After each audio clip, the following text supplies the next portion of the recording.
divers, track and field competitors, and baseball and softball players and gymnasts. And this is a system that funds our Olympic support and our Olympic development opportunities. Witness that right now on 12 U.S. national teams, there are over 120 current or former SEC athletes training in the effort to realize their dream of being an Olympian in Paris. This includes 53 track and field athletes, 31 in swimming and diving, and 9 participating with USA basketball. At the Tokyo Games, 80 of our athletes were competitors, participating under the Team USA heading, and every one of our current 14 members had at least one participant in Team USA. On behalf of our currently just over 7,000 athletes and the future generations of athletes who seek to go pro in sports, to be future Olympians, many who will use their athletics experience to become teachers and doctors and lawyers and bankers and researchers and community leaders, the very pillars of our community, I urge Congress to act now to support a healthy collegiate sports system in this nation. One final policy note relates to legalized sports gambling. This spring, our conference was touched by an apparent element of conduct that calls into question the integrity of competition or the individuals involved in that competition. And we're not alone. As participants from other conferences, some faced accountability for involvement in sports wagering activity. There are now 38 states with some form of legalized sports gambling. States now realize directly into their treasury the proceeds, either from licensing fees or taxation of that legalized gambling activity. In some states, it's relatively low, a few million or a few tens of millions relative to the state budgets. At least one state realized over $1 billion in licensing and tax revenue paid to the state treasury from legalized sports gambling. But here's the reality for us. We continue to hear more and more from our coaches and student athletes about the increased level of abusive and threatening behavior online, often directed at them after someone involved in gambling activity ends up on the wrong side of a score or a game's outcome. In fact, there are members of the media in this room who've reported on some of those realities. The problem can be even worse for game officials, who sometimes are tracked down at their place of business and their voicemail or their email filled with abusive or threatening messages. The race for revenue is understandable, but states in the gambling industry have a responsibility to protect our participants from threats and from abuse. While some states have enacted laws protecting participants, all states, every state with legalized sports gambling, must act to ensure enforcement of gaming regulations and put in place clearly stated laws that protect participants from hostile behavior, particularly barring individuals who engage in that behavior from any further involvement in sports gambling. Now, I've finished on difficult topics, but I'm going to rewind the tape and remind you of all the good that's happening in the Southeastern Conference. Not only the good from the past year, but the opportunities that lie ahead. We acknowledge that we're going to have to change. We're going to have to collaborate, as I said, in new ways to find solutions to some of the long-standing challenges and observations. But I remain optimistic about our future. I have the privilege of spending time with the SEC's leaders, our campus leaders, our athletics department leaders, and our student athletes who are leaders now and will be leaders in the future. And because of that, through all of this, I remain convinced that the best days of the Southeastern Conference still remain ahead. Thank you, and now as our tradition, Kevin is going to manage the Q&A portion of our program. Thank you, Commissioner. If you have a question, please raise your hand. We have Avery, Kinsey, and Jim. We'll get a microphone to you. We'll start right down here on the front, second row. Please give your name and affiliation. Thank you. Hey, Commissioner. Corey Curtis from ABC News 2 here in Nashville. Welcome to town. Thank you. I heard earlier you stated about extending the agreement in Atlanta, but with the new stadium, Dome Stadium, going up here in 4 years, are there any thoughts of bringing the championship or an annual game on the football field to Nashville outside of the bowl game? We are going to focus our football game on what is really the envy of the college football championship world, and that's what we do in Atlanta. So that's where our focus is for that particular championship. We obviously have what is and will be a long-standing relationship with Bridgestone Arena and basketball. And one of my favorite books is titled The Art of Possibility. And what Nashville's doing is opens up the art of possibility here around football opportunities, basketball opportunities on a national scale. Those are very much on my mind. In fact, I've communicated that locally on repeated occasions. Okay, we're going to go back over here on the right-hand side on the aisle. Yeah, Commissioner Brooks Austin with Dogs Daily over here. Just curious, with the rule changes coming in college football, particularly clock no longer stopping after first downs, what's been the feedback from coaches, and how different do you think the game will look and feel? There was research done on kind of the look and the feel, so there'll be some adjustments as things move along rapidly. The reality of the game of college football is you have a variety of offensive approaches. In some games, I don't think you'll even notice it because things happen so rapidly now. I think people need to study. When I talked about spending time with John McDade tomorrow in this room, that's about learning and making sure one understands how the new rules will operate. Part of the learning experience is you do reduce the number of plays in a game. It is an incremental step, though, to keep the game moving along at an interesting pace. I'll use that phrase. That's my invention, not the Rules Committee. We're going to have to be mindful of the outcomes and mindful that perhaps there are other adjustments that can be made. It's interesting to read the history of college football, so I just finished a book that goes back to the late 1800s, early 1900s. Jim Thorpe's biography was the most recent, and realize, the passing game was inserted 100 years ago to college football. Yet we still have elements of the rules from 100 years ago that guide our thinking around college football. And I think it's an appropriate update. Okay, we'll stay in the same section in the middle. Commissioner, you mentioned the patchwork. First off, Travis Gailey with OrangeBloods.com.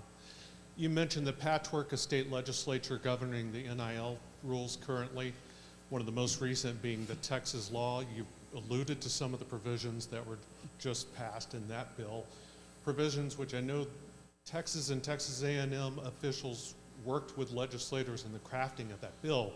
Did you discuss that legislation with the officials at Texas or Texas A&M while that legislation was being drafted to let your opinions be known? Yeah, so let's back up. The most recent of these bills, I think, was in the state of New York, actually, a week and a half or so ago.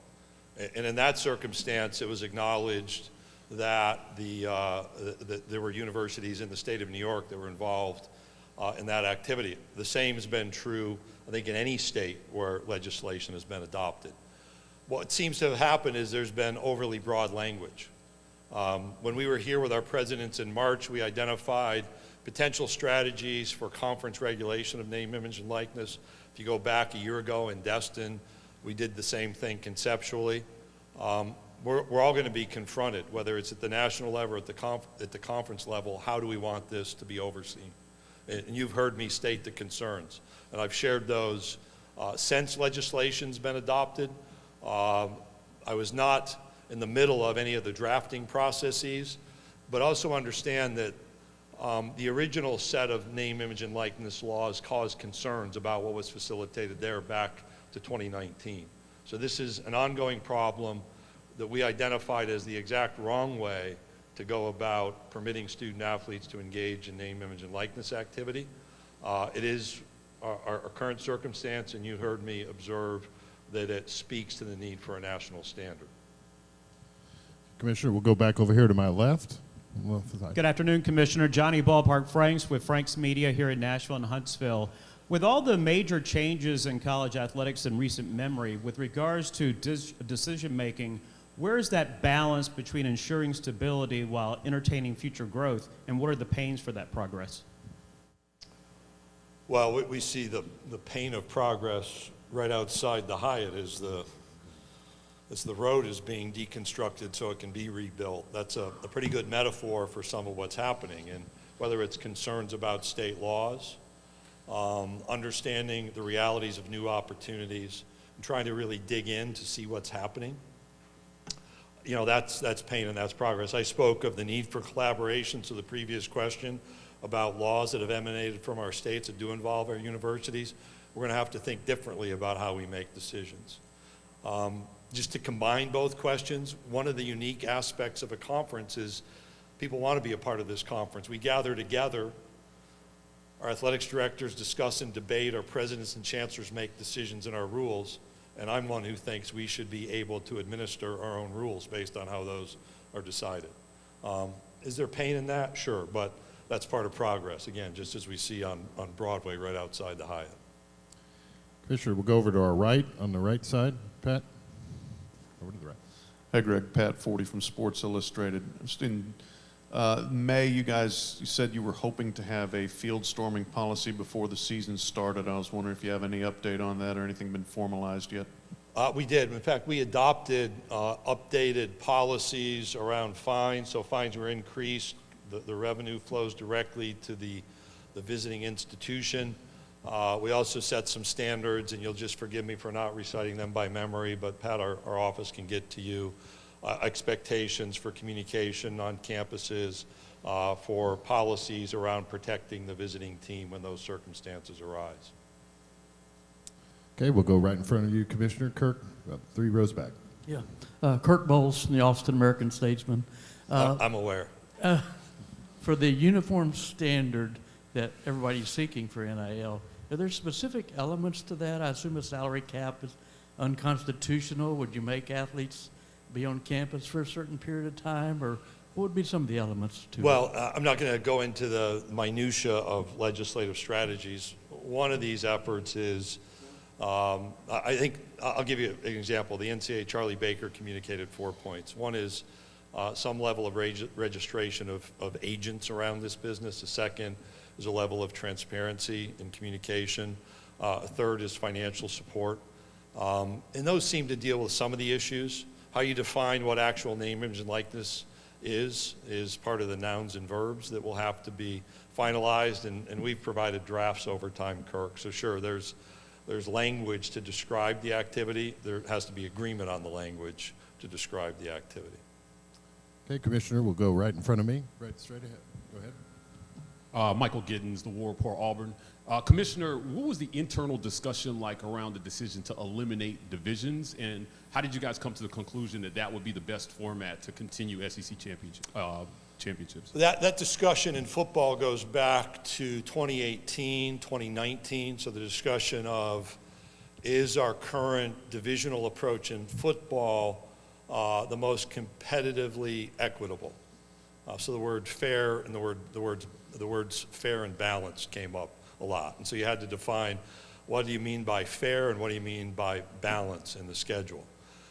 We were here in March of 20, you'll remember that activity with a report to our presidents and chancellors as a 14-team league on here's the possibilities of how we might adjust.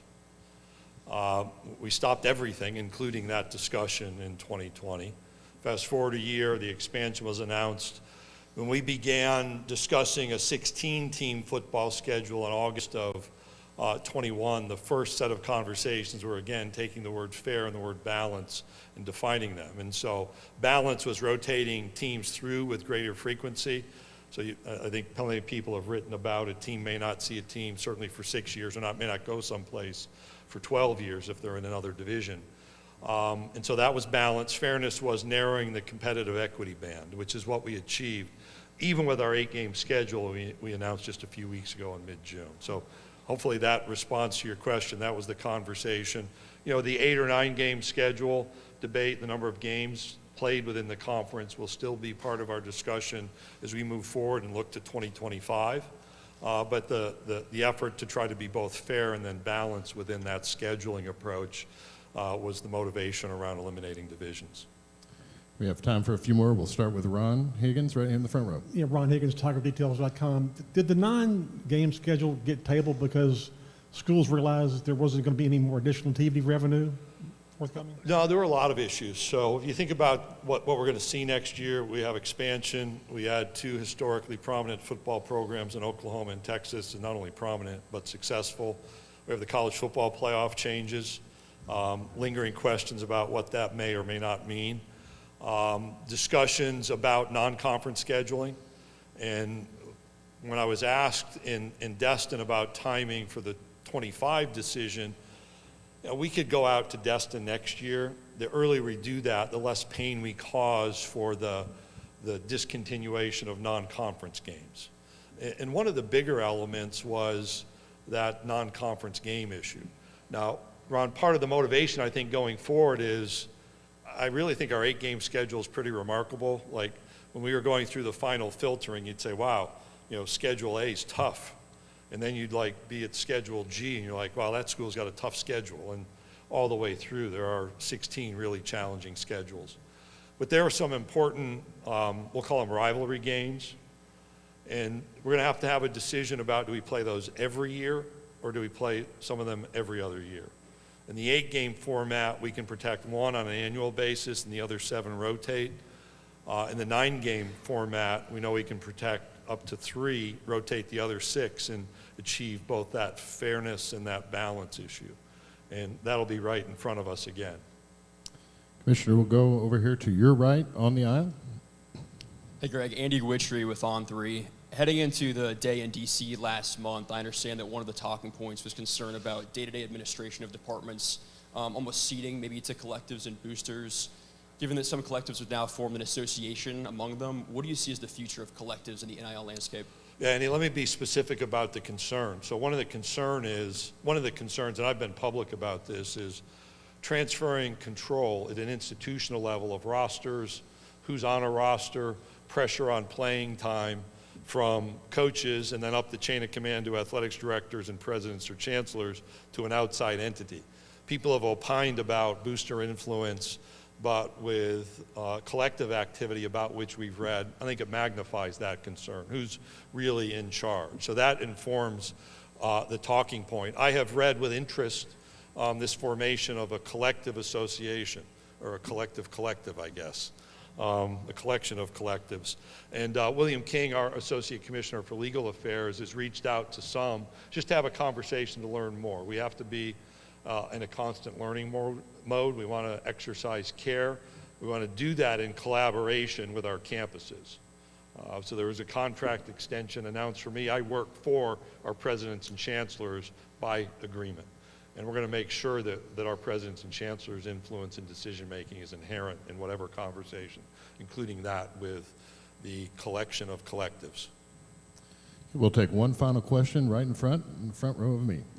Teresa Walker, the Associated Press. Commissioner, you mentioned that people want to be a part of this conference. It feels like the musical chairs with realignment are still kind of swirling. Is there still the potential for growth in this conference, or ties creating super conferences on the landscape? Teresa, I'll go back to my standard observations. I think we are a super conference. That's why I took a part of your life that you'll never get back to go through what we achieved last year. Not that you didn't know any and all of that information. My reference to people want to be a part of it really reflects back on the outreach from Oklahoma, Texas. That was a question I received yesterday. I've been careful.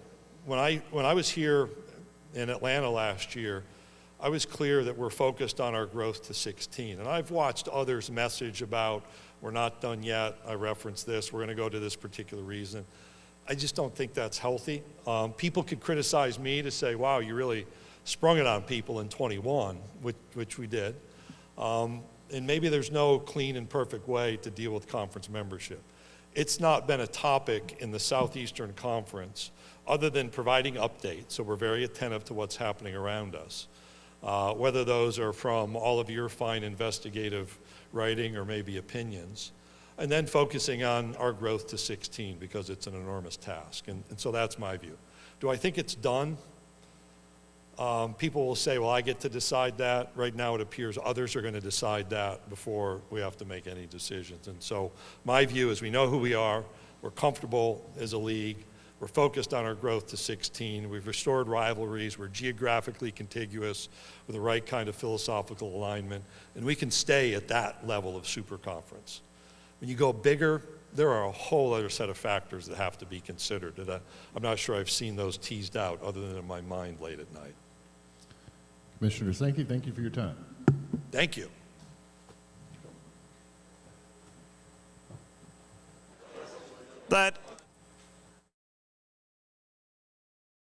That's perfect. Good job. That's a good segue there. Ooh, loud. Check, check, check.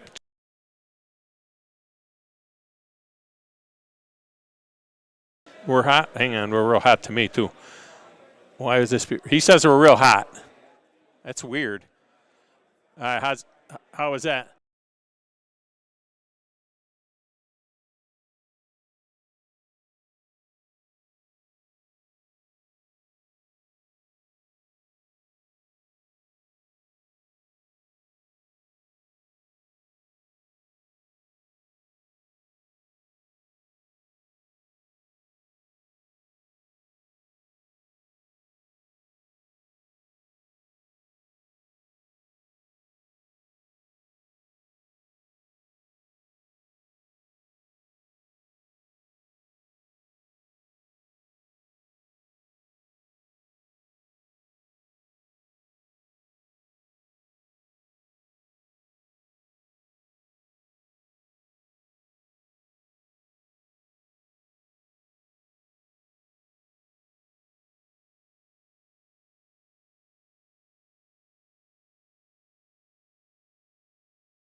Again, we may not have a great running game.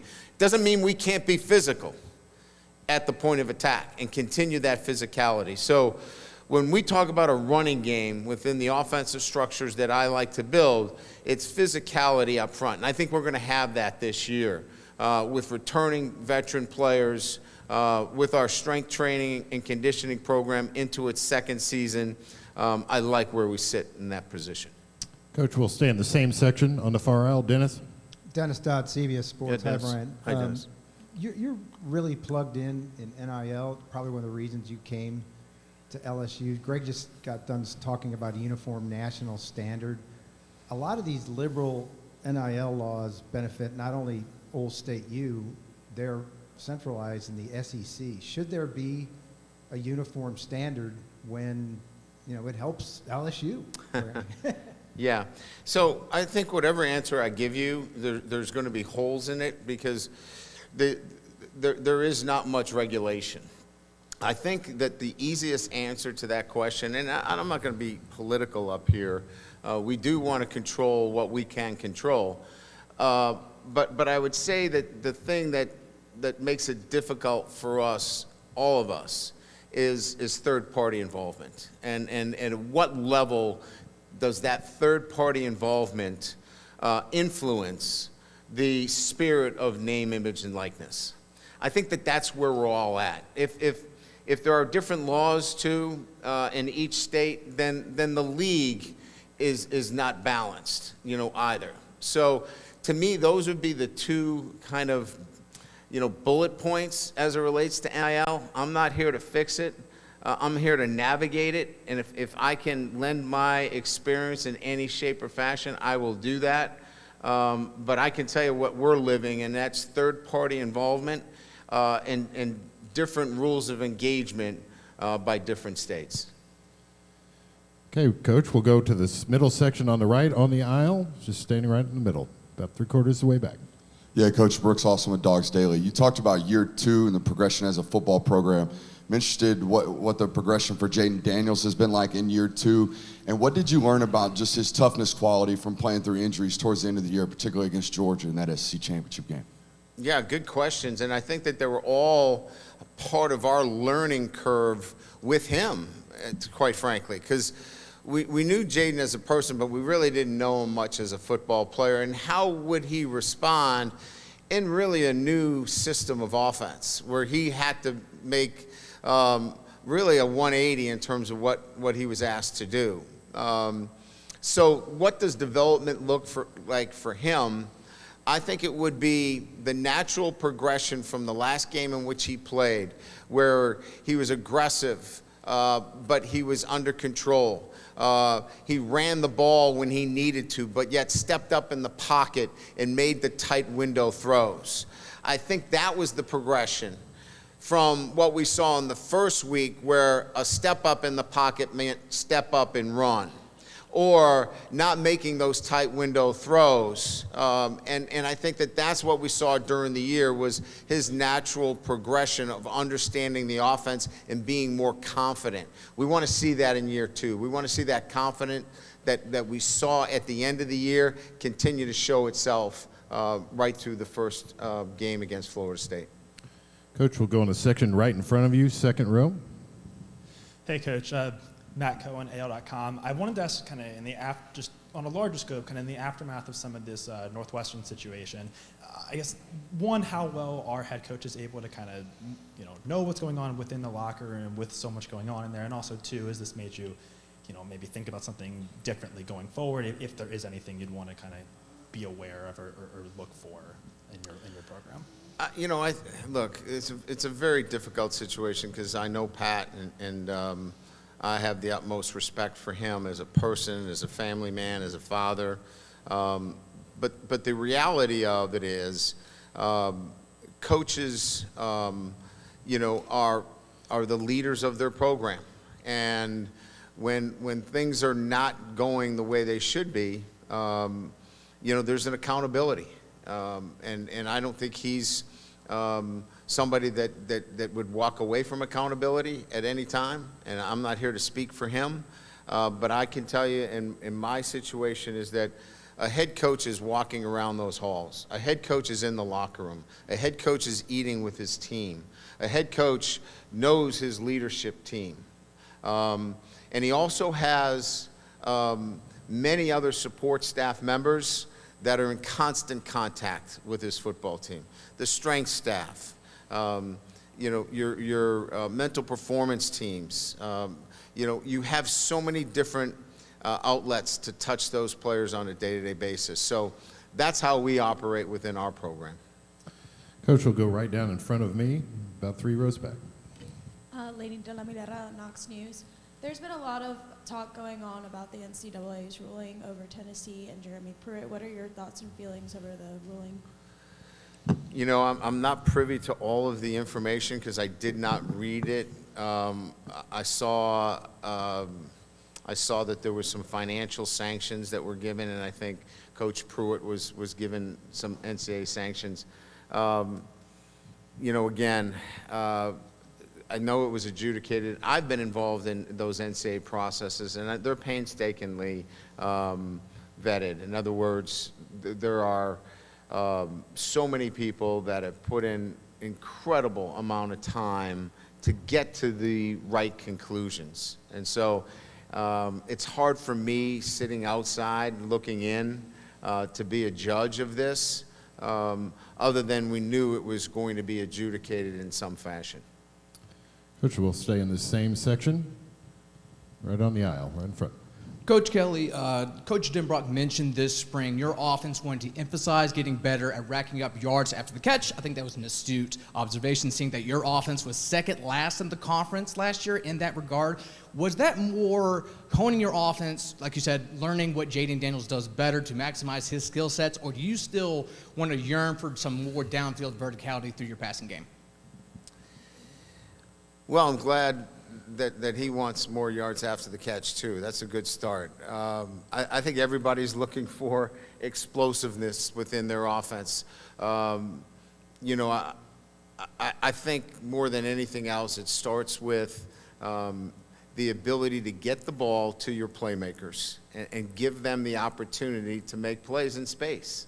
It's that simple. And I don't know that we clearly could have done a better job at that last year, but we feel like this spring was an opportunity for us to really focus on those things, and we liked what we saw. So without giving up, state secrets here, we think that we really focused on giving our kids a chance to catch it and go, because we think we have a number of receivers that can influence the game that way. All right, Coach will go to the back right corner alongside the wall. Hey, Gabe Burns, AJC. Obviously, Georgia is the standard in the conference right now. I'm just curious, how do you close the gap with what they've been doing, and do you feel your program's doing that? It's a measurement of, for everybody in here to see it on the field, right? That's how everybody measures, is the gap closing. What's the score of the game? What's the eye test tell me? What's the competitiveness of that game? We'll only have that opportunity if we get into the championship game against Georgia. I know that based upon how we've recruited and how we'll continue to recruit, that we'll have a football roster that will be able to compete against Georgia. Is that right now? No, it's not. But if we continue to do what we're doing, we're going to have a roster that can compete against Georgia, and then it's just a matter of getting it done on the playing field so everybody then can assess they've closed the gap. Coach, we'll go right here in front of us, here on the left. Bob? Hey, Brian. Bob Holt, Arkansas Democrat. Read about Josh Williams. He's had a pretty interesting route to being a starting running back in the SEC at a program like LSU. What's your take on him, and what got him to this point? What do you expect from him this season? So I think what we were looking for from him more than anything else, and in that position, was reliability. Somebody that we could rely on first, second, and third down, whether it's pass protection whether it's catching the ball coming out of the backfield, running the ball, making the tough yards, and he was able to fill that and do an incredible job on all 3 downs. He also brought great leadership. You know, he's a guy that is respected by so many. So when you're transitioning a program, the things that have always caught my eye early on for playing time, or you could say one of my favorites, and who are my favorites? Guys that can stay on the field, guys that are reliable, guys that you can trust, and then can be productive when they get the chance. And Josh was that, and he was a great leader off the field. Coach will go straight in front of me, 3 rows back. Coach, in year 1, you guys were all over the place. You lost to a team that didn't make a bowl game in Texas A&M. You came 1 point from beating Alabama, but you still won the West. Given your comments about Jaden Daniels earlier, are you committing right now that he is your starter for game 1? And also, have you worked on your recruiting accent for the 2024 cycle? I think my accent's pretty good, and has gotten better, you know, throughout the recruiting process. It depends on where if I'm in northern Louisiana or southern Louisiana, sometimes I get over Lake Charles, it's got to change a little bit. But Jaden's our starter. He'll start, but he'll have to continue to improve and progress, because Garrett is getting better every single day as well. So you want to talk about great competition? It's about as good as a head coach could hope for at the quarterback position. So Jaden's the starter, but he's got to have a great camp. He's got to continue to progress. He's got to continue to work. He's got to continue to move forward, because the guy right there as well, he wants to take his job in the right way. They've got a great relationship, but he wants his job too. So I think that's a really positive situation. Okay, we'll stay right here in front of me, 2nd row. Thom. Hey, Brian. Thom Murphy, Arkansas Democrat Gazette. Wanted to ask about the impact of a healthy Mason Smith at D-tackle, and just your front 7. Will Harold Perkins have more versatility in your packages this year? Yeah, so getting a guy like that back changes a lot of things, because, you know, last year it was a double fan situation. You could slide the center guard tackle to one side and really be 3-on-2 on one side to him. You could add a back to the other side, because we really didn't have an inside guy that could win every single one-on-one matchup. Mason will win those one-on-one matchups.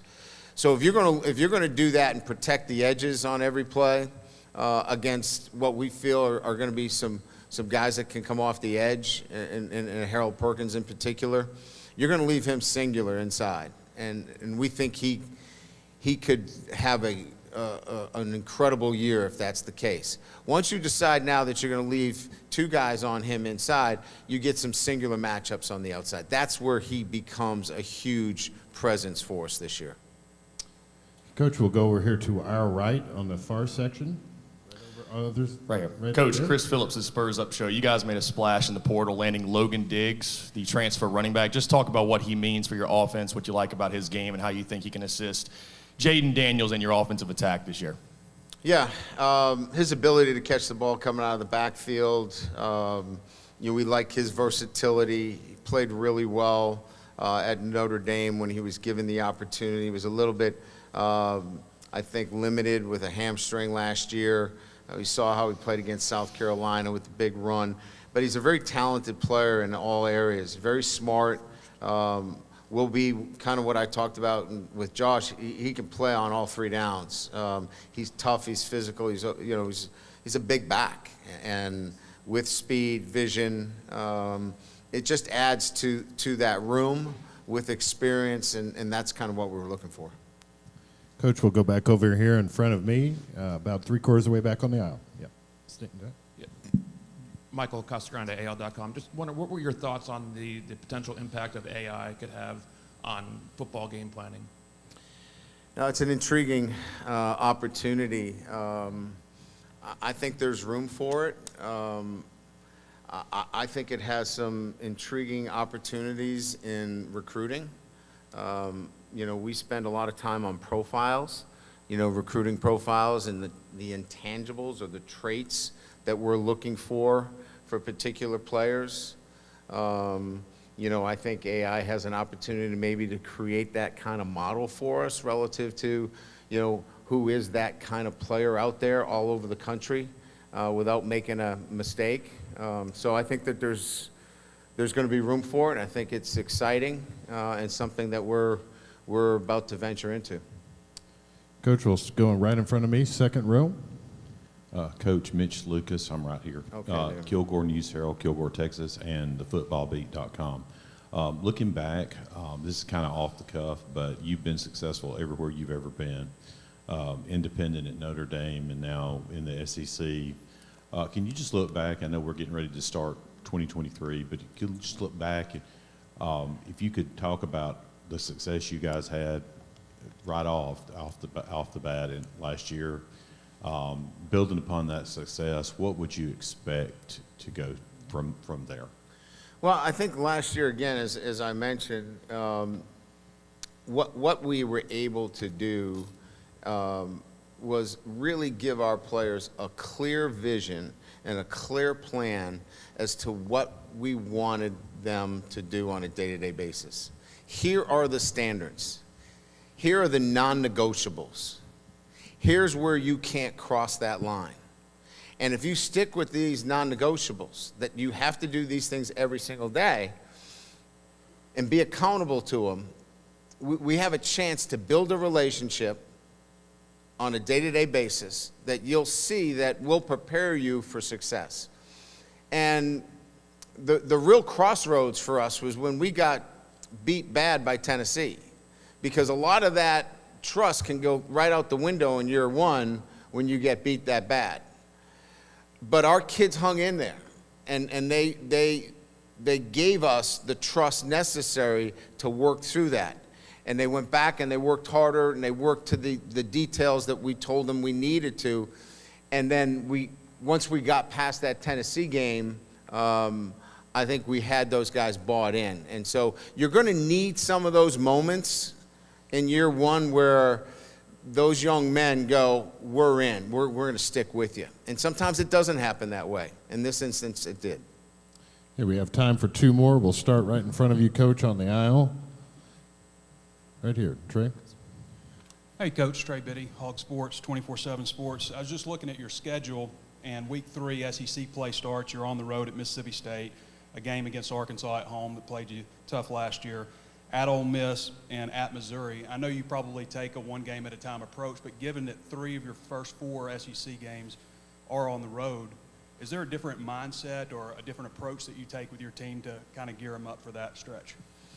Yeah, I mean, we're going to have to deal with, how we want to handle that. Certainly, 3 out of 4 on the SEC is on the road is a difficult stretch. But later in the season, we're going to have, as you see, we're going to have 5 out of 6 at home.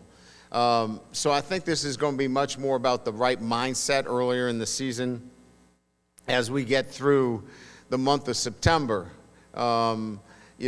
Getting your guys thinking in such a short period of time where we just work this 1 week at a time and keep them short focused.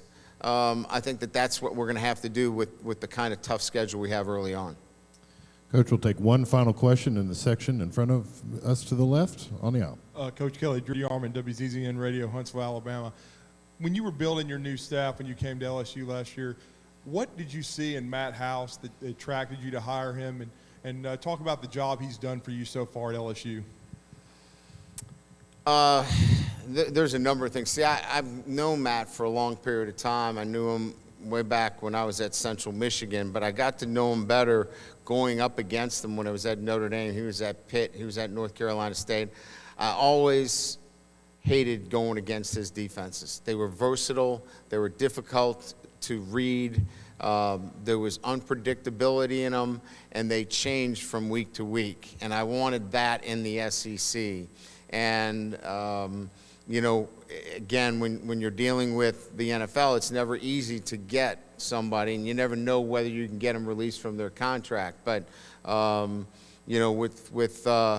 with a little bit of luck and the help of Andy Reid, we're able to get him to LSU, and couldn't be more excited because of that.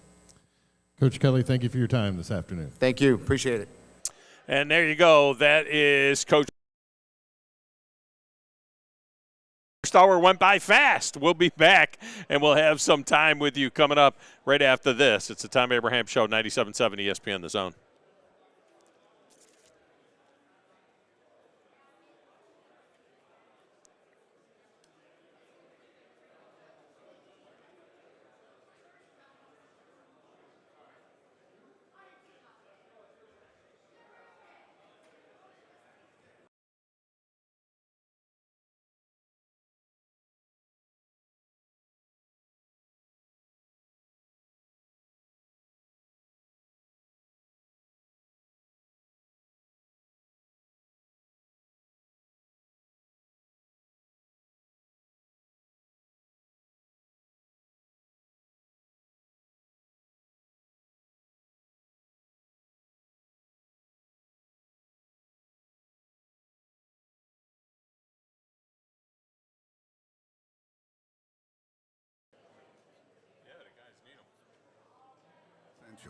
That's why we provide the financial tools you need to manage your money on the go and make life a bit easier. At Bryant Bank, we're here to help with instant debit cards, Apple Pay, person-to-person payments, and more. Bryant bankers want to show you how beneficial our digital banking services can be. Learn more at bryantbank.com. Bryant Bank. Live legendary. Member FDIC. Thomas from Talent Heating and Air back in studio with us. And Thomas, those temperatures in the summertime starting to rise once again. You want to make sure you're not left out in the heat. You want some cold AC, give Talent Heating and Air a call. That's right. If you give us a call, we can generally get out there the same day. So we pride ourselves on same-day service. And what's that number? No.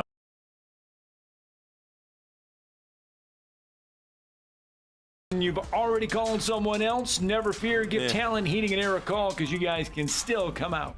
That's right. We do free second opinions on major repairs and quotes. A lot of times we save our customers thousands of dollars and additionally get their units repaired before the other guy could even get started. And that number for Talent Heating and Air is? 256-503-4490. And if you can't give Talent Heating and Air a call, you can find them online at talenthvac.com.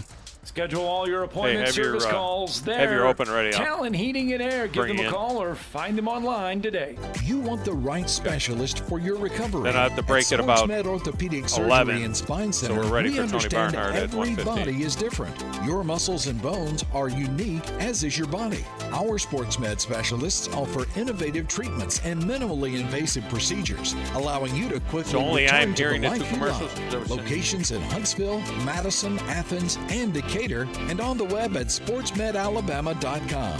Improving performance, improving lives. You've got to experience Toyotathon at Bill Penny Toyota. They've got the selection with over 700 new I hope Toyotas your commercials to choose end from. before the And they've got the radio extras with ones Bill do. Penny perks and a 10-year unlimited warranty. So get on over to Bill Penny Toyota today and experience Toyotathon. Bill Penny Toyota in Huntsville and online at BillPennyToyota.com. Bill Penny's Toyota 10-year unlimited warranty is valid through the 10th year of ownership. Valid on new vehicles only. The See twins. dealer for details. It blows my mind. They're twins. These two guys are.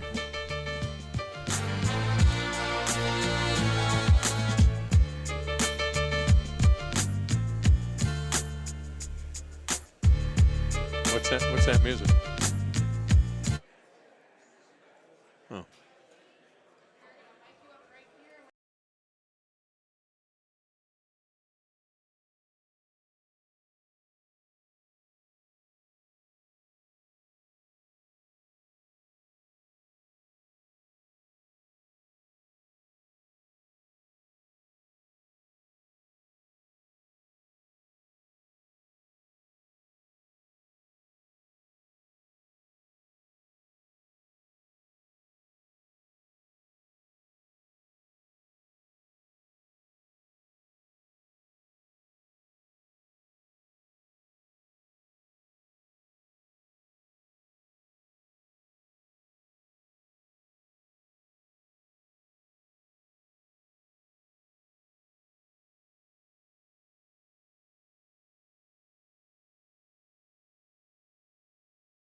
Hour number 2 of the Tom Abraham Show here on day 1 of SEC Media Days. It's SEC Media Day 1, and it's just weird, man.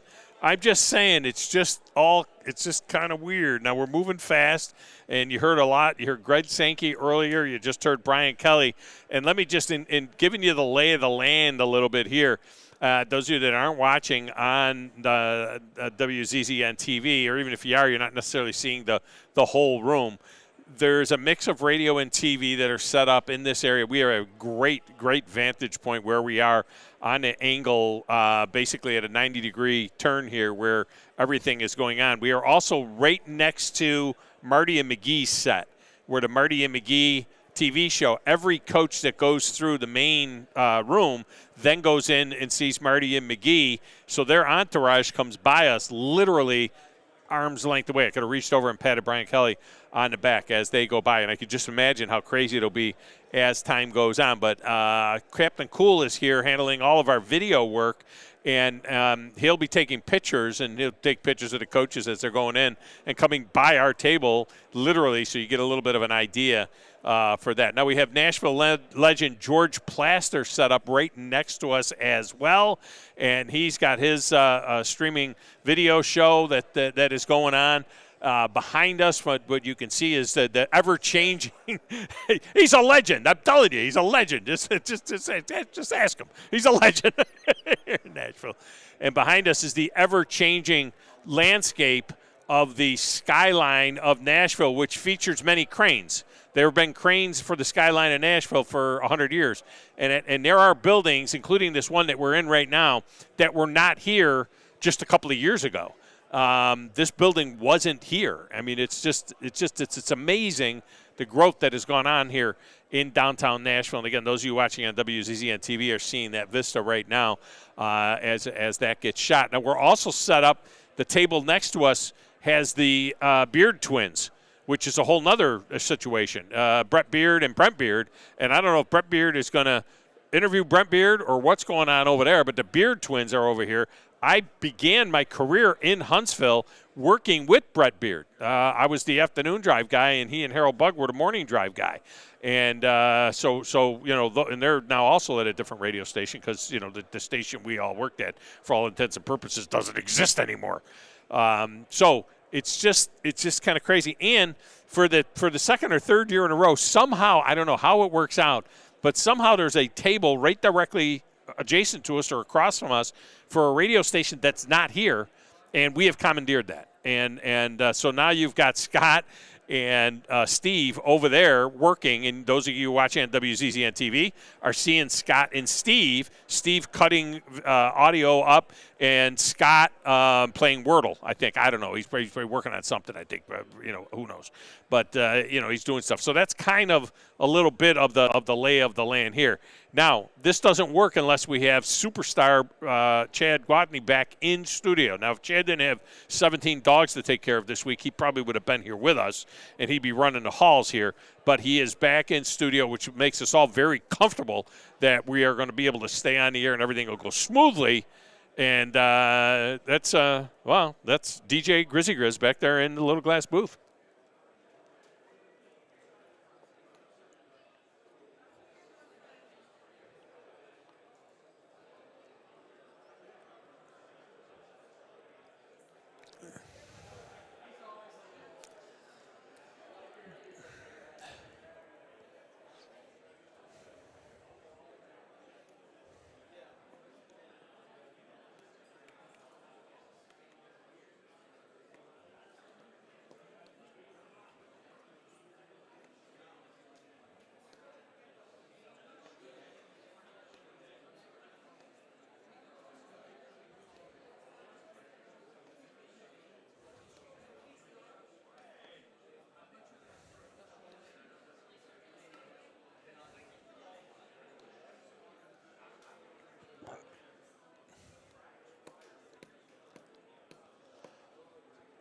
Hey, Grizzlicious, underway again for SEC Media Days number 20 for me, and this has got to be at least a half a dozen for you, running them from the shop.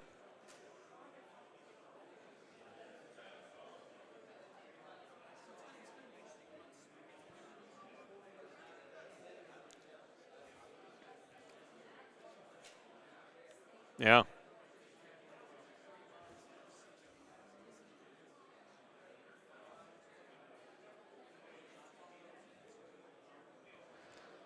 Yeah, and we'll be gathering all that up for our Best of SEC Media Days show on Friday as well. No fun being had, though, here, Grizz. I mean, it's just pure work. There's no good times. There's no fun. There's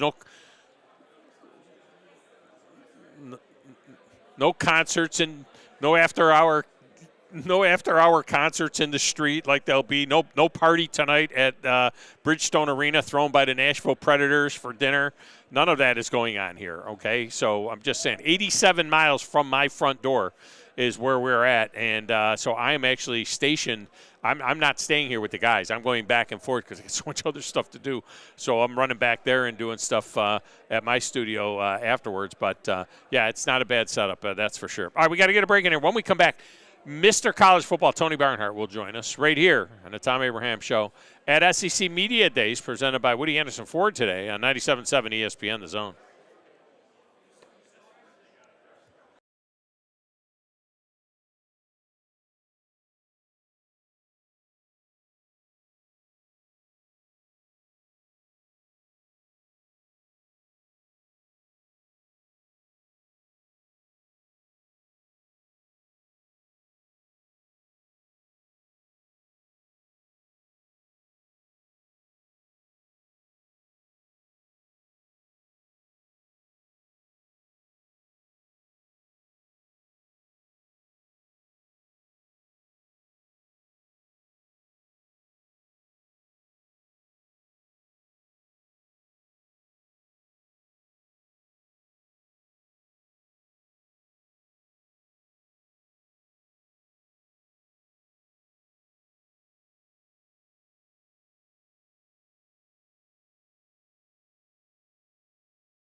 Hey, is what it is. Those of you that are watching on WZZN TV are also seeing the smiling face of one Mr. College Football, Tony Barnhart, who comes by and joins us each and every year at SEC Media Days. Every once in a while I reach out to him as well during the year, and he joins us now on the set. Tony, how are you? You know, Tom, when we finished up with the spring meetings in Destin, I turned to my wife, who was there with me, I said, this is going to be the fastest summer you've ever seen, because there's a lot going on, and it went by fast. And here we are in Nashville. Well, and listening to Greg Sankey, the commissioner, earlier, it seems to be that they're kind of hell-bent on making this, they're kind of taking the cue from the NFL and making this a year-round thing. I mean, they're coming up with something to do each year. They did that schedule reveal thing this year, and that's good. They loved it. That's got great ratings, and that's going to be an annual thing. And so they're kind of spacing out the off season, and it's shrinking down more and more. There's going to be no off season. And there's always something going on. And we've got the announcement today that next year's Media Day is going to be in Dallas, which is entirely predictable with Texas and Oklahoma coming in. The idea is to take the properties you have and max them out and do something with it. And you think about it, you got 1,000 media people here and all the coaches and all the players. Maybe there's a way to bring the fans. But he says they talked about it. He said they talked about it and decided again. They actually talked about doing it in an arena, in a basketball arena, say in Dallas, and having the stands open for the fans and the media on the floor and everything, but he felt like it would take away from the media. We need one exclusive event. We need, I really do think we need. And look, there's 34 radio stations here and TV stations, of course, and that's the way that it is all, I think, brought to the masses. But believe it or not, everybody thinks we're having a blast. There is work to be done here, and that is getting done. A little bit. Not as much as back in the day, but a little bit. It's been fast. You know, Nashville, you recall when they had the NFL draft here, and what a spectacular event that was. Nashville is sort of making their footprint. Although I will say this, Commissioner Sankey said something that caught my eye because somebody asked him, with a new NFL stadium being built just down the road over here, would you consider moving the SEC championship game to Nashville? And Commissioner said, nope. Yeah, I mean, it wasn't even a glimmer. There wasn't even a glimmer of hope. But he also said in that same comment that now that Nashville is the annual home of basketball, they hadn't said that. I mean, I know they're booked for 13. They were booked for 13 out of 16 years. When I was here, that deal was done originally, and there were a few reasons why they couldn't do certain years. But it seems like they have very much settled into Nashville. It's Hoover for baseball, Nashville for basketball, Atlanta for football, and it ain't changing. Well, I think that's a good way to go about it. Let's take the SEC championship football game. Every year, the players at every school have one goal to start. Everybody wants to get to Atlanta, and I think that is a good way to go about it. And let's be honest, Nashville, that stadium is a Super Bowl / national championship / Final Four type stadium. Right. They're going to get their due. I mean, they'll get a national championship. They won't get an SEC championship. They're about the same thing, right? The SEC championship, the national championship are pretty much, the same deal. Well, they'll get it. When they finish all the buildings that we're looking at right here, Tom, this is going to be an incredible – it was already an incredible downtown. Now it's going to be even bigger. Tony, I got here in 2007 and was here until 2013. And I actually live still in Tennessee, but right on the Alabama border. And I almost didn't recognize it. I've been gone from living in Nashville and being on in Nashville proper for 10 years now. And I still have a daughter who lives up here and another daughter who has a property here. And so we get up here some. But I came into downtown and I'm like, where am I? I'm on the moon. I mean, it's crazy. It's not Atlanta, but it's not far from Atlanta. Well, I've just talked to a lot of people who have moved here who really like it, and so I'm anxious to see what happens in the future. Yeah, we'll see where it goes. Now, when we talk to Tony Barnhart, we're usually talking about the Dodd Trophy, and we will get to that in a moment. But this year you've got a new book coming out, The 19 of Green, Football, Friendship, and Change in the Fall of 1970. This will come out in October. Tell us more about this. What is this about? Well, in the fall of 1970, I played on the first ever integrated football team at my high school. It was the year that the state of Georgia said, okay, that's it. You've been dragging your foot through integration. It's now going to happen. And it's about that team and how we bonded. You know, there were only 19 guys, 12 white, 7 black. That team bonded over a very special season, and today a lot of us are still in touch. On the picture I gave you on the far right-hand side is number 11, Charles Turner, who came from the African American school, and we became friends as high school seniors. Today, 52 years later, we're still very good friends. He plays in my charity golf tournament, and I play in his. We have a grand time, and Charles is a member of 4 different halls of fame. Wow. Yeah. Wow, that is incredible. Now, was this 2 school districts coming together? Because I'm getting a Remember the Titans vibe here. How did this happen? There was a black school and a white school in Greene County, Georgia. That's it. Greene County is located exactly halfway between Augusta and Atlanta, off of I-20. And those 2 school systems had to merge, and they did. And as you might imagine, not everybody was thrilled with that idea. And it's overcoming the controversy. It's a group of guys bonding together around a common purpose. And the great thing about it was that our town rallied behind our team. We lost our first 2 games and then won 7 out of our last 8 and played for the region championship. And again, there are 15 of us still alive. I interviewed all the other guys and coaches and some of our teachers and some of our administrators about what that special time was like. It looks like 1 black coach and 1 white coach. That was it. That was it. And I've been the whole time as I'm listening to you, I'm looking. 50? Did I guess right? I was 50 because I played defensive back, tight end. So I picked guard. the right one. That's you, number 50? I picked the right one. I picked 17-year-old Tony Barnhart. I played a lot of different positions, and not many of them very well at all. I tell people about my football career. I was small, but I compensated by being exceedingly slow. So you look like a baller there, though. I mean, I'm saying you look like a baller there. We had a good team. Yeah, we did have a good team. That's tremendous stuff. And then, of course, the Bobby Dodd Award. You have been involved in this thing, the Dodd Trophy, for years, and I guess since 1976, since this thing was the inception of the Bobby Dodd Award. And it's for the SBS football coach whose program represents the 3 pillars of success. Talk about that, because this isn't just a Coach of the Year award. There's a million of those. No. This is different, the Dodd Trophy. This is different. Scholarship, leadership, integrity are the 3 pillars that Coach Dodd believed in, and this is about academics, it's about community service. You've got to, as a coach, you've got to have a minimum 980 APR to qualify for the Dodd Trophy. Yeah. And I really have enjoyed being a part of this. One of the neat things we do, I told somebody else this, Willie Fritz from Tulane was the winner this past year. We know how his season ended with something very special. We go to campus to present the award at ceremonies there. We showed up at Tulane's football stadium. They hosted us in their luxury suite there. And when we showed up, we took a bus to the stadium. When we showed up, Willie Fritz had brought his entire football team to greet us and to serve as sort of escort us around the facilities there. It was an incredible night.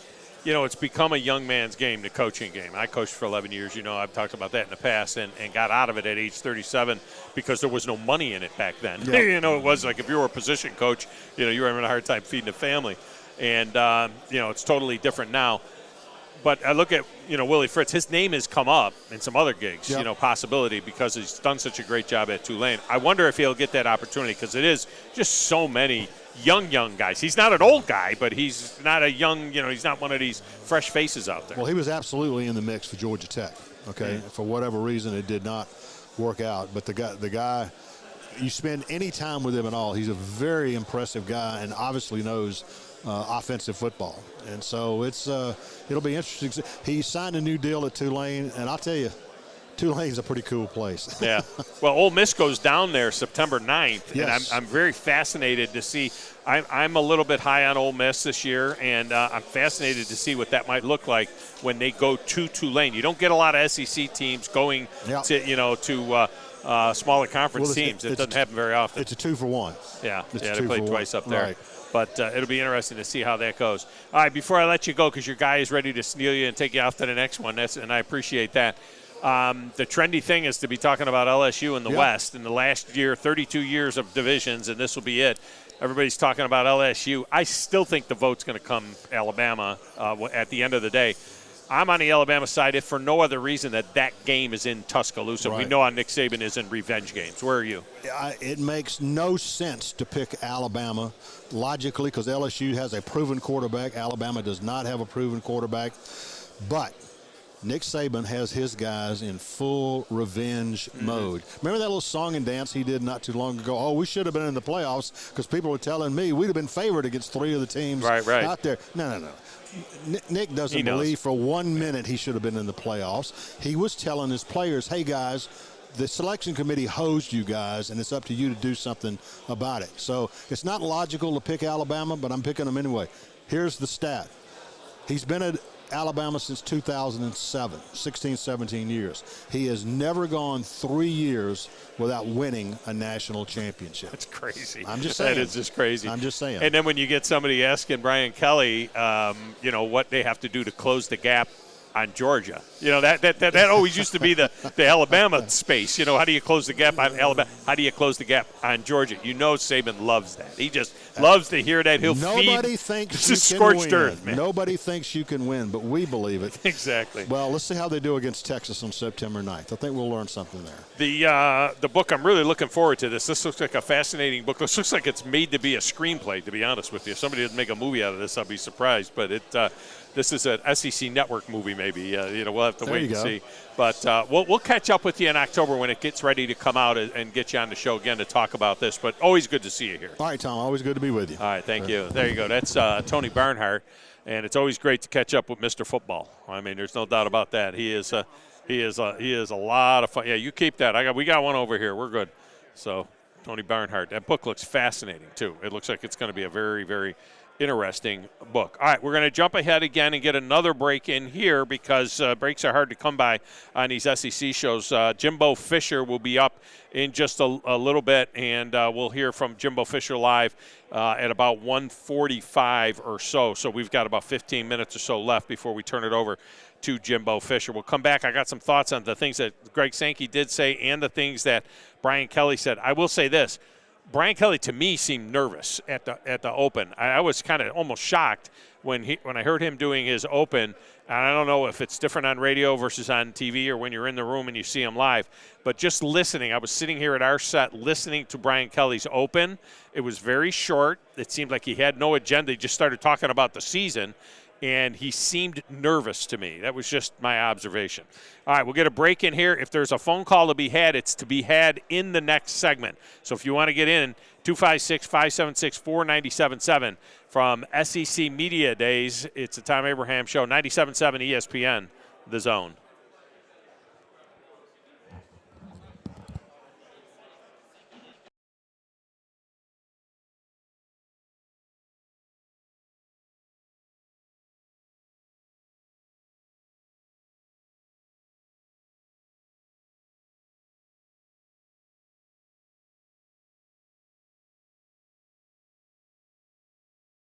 Normally, when you call a roofing company, all you hear is, you need a new roof. Not when you call Fleming Roofing and Restoration. Since 1965, the folks at Fleming have been focused on what you need, whether it's an easy repair or a full roof replacement, commercial or residential. And when it comes to storm damage, you want Fleming on your side. They know all the ins and outs of insurance claims and will guide you through the entire process. Log on FlemingHSV.com and book your free estimate today. Fleming Roofing and Restoration. We show up. Brian Bellamy State Farm Insurance, located in the Rosie's Shopping Plaza, strives to help customers find the best auto insurance, home insurance, life insurance, and more. No matter where you are in life, Brian Bellamy State Farm Insurance is here to help you find your best insurance and retirement needs. You can find them on the web at BrianBellamyAgency.com or call them at 256-539-7530. Brian Bellamy State Farm, here to help life go right. Tom Luganbill here for my friends at Woody Anderson Ford. Bobby White and his team take great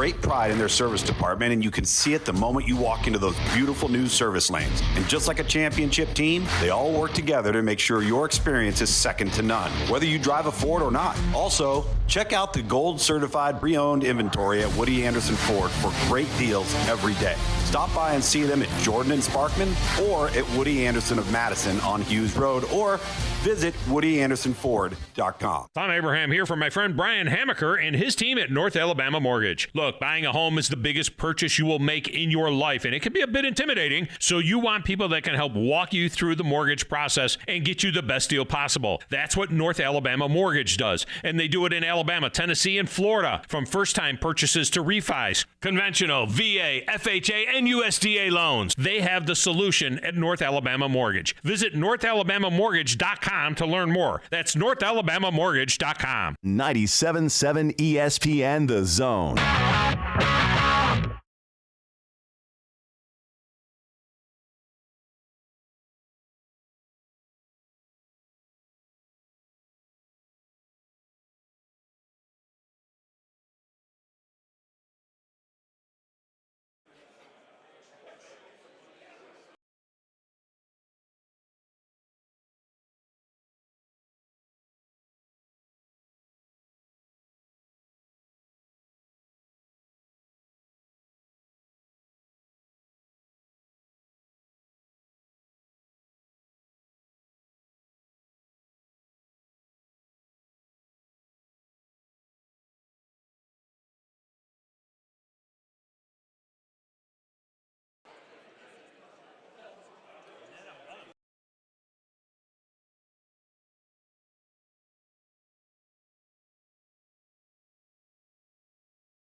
Show, SEC Media Day Monday here in the Doghouse.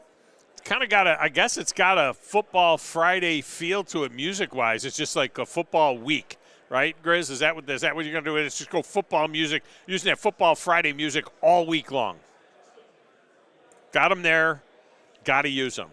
Absolute. It's always great to talk to Mr. College Football and get his take on what's going on in the world of college football. He mentioned that Greg Sankey said that next year we will be in Dallas. We've been predicting that was going to happen. Now, Greg Sankey did say at the Omni Hotel in downtown Dallas. So we will not be on the floor of AT&T Stadium a la Big 12 Media Day. So it's going to be interesting to see next year, Big 12 Media Day, which basically is AAC Media Day. I mean, is there anybody left in the Big 12 that wasn't in a small conference like 3 years ago? I mean, even TCU and some of the other Johnny-come-latelys in that conference. I guess you got Oklahoma State and a couple of others, but for the most part, it just feels like a mid-major conference beginning next year.